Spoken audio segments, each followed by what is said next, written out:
Welcome back, Endgame community. I'm Pierre and he's Chris.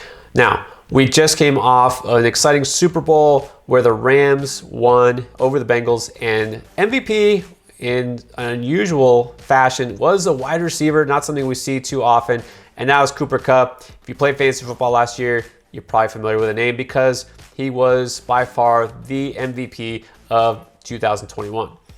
Here's the question. With the numbers that he put up, coming off of 1,947 yards, 16 touchdowns, and a league-leading 114.5 yards per game, was that the best season ever in fantasy football? We're going to go back and dig into the numbers to let you know. All right, so first of all, Chris, let's talk about, as far as receivers, who else could even stack up? Because almost 2,000 yards, and he almost set a record, but not quite. Yeah, well, I think you got to look at the wide receivers who he was kind of chasing this year, right? With Calvin Johnson, the most yards ever in a season, almost got 2,000 yards. Randy Moss had the most touchdowns, but 23, I think. He was chasing Michael Thomas for receptions, but I don't know if Michael Thomas's season was that big. And then, of course, every receiver is always chasing Jerry Rice. He had some monster seasons as well in his 49ers days. So, those were the guys he was chasing. Yeah, now so you throw out Jerry Rice, I think pretty much universally hailed as the best receiver ever for a reason. So statistically though, did he have a single season where he compares with what Cooper Kupp just did? The answer is yes. So his best seasons were 1987 and 1995. And in that 95 season with Steve Young at quarterback, he came away with 414 fantasy points. We're talking about PPR points. But here's the question. Let me throw this to you because as we know, this year we had an extra game. And so is it even fair to compare Kupp, who had an extra game, and that gave him, of course, some extra production, versus a guy who played with 16 games, or some players even back in the day who might have had less games or who missed some games because of injury? What matters more? Is it total points at the end of the season, or is it points per game? Well, I definitely think points per game matters more because at the end of the day, fantasy football is played on a week-to-week basis, and it doesn't matter. You look at Jamar Chase this year. He had that 56-point game in Week 17 in Championship Week, but he went through a stretch there where he wasn't giving you much at all. So you look at his season total and you think, wow, what a great season. But really, a lot of his production was in, about half the season there. So I think points per game matters more. But if you look at them, their points per game was very close. Jerry Rice's points per game was slightly higher, but it was very, very close. So really, I think their seasons were very, very comparable. And it's hard to really say, whose season was better, at least during the fantasy season. Yeah, it's really tough. So talk about Rice, like you said.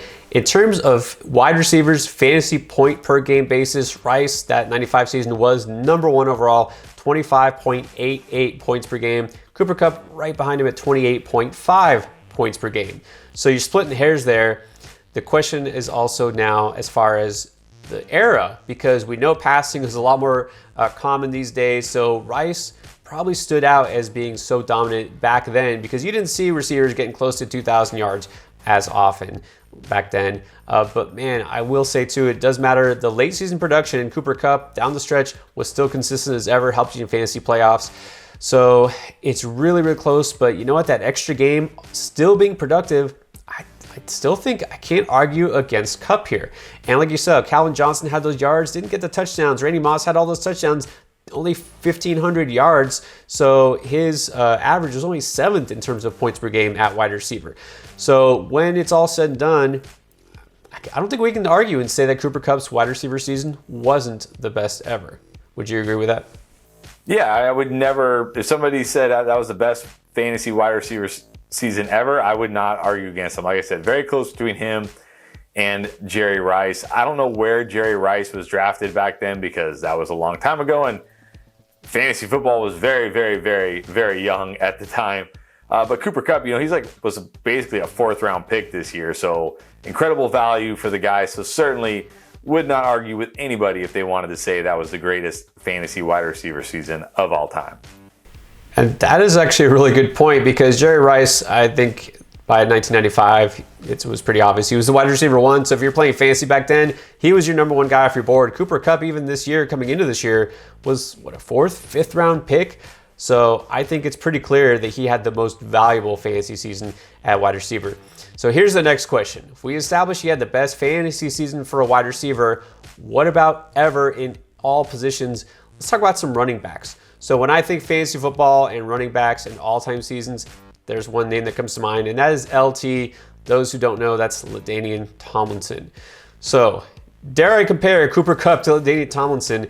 Is there a competition here? Do you think Kupp's season can stack up to LT?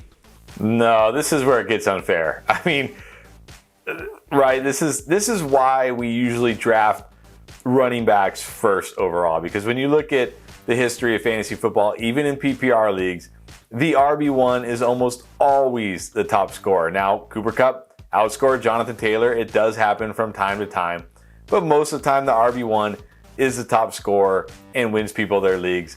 And LT, in that year where he had almost 500 fantasy points, he averaged over 30 points a game, had 33 total touchdowns, which is absolutely absurd. That season, I'm sorry, Cooper Kupp, you had a great season, but no way can you top that. That is an all-time season, and we might never see that season again.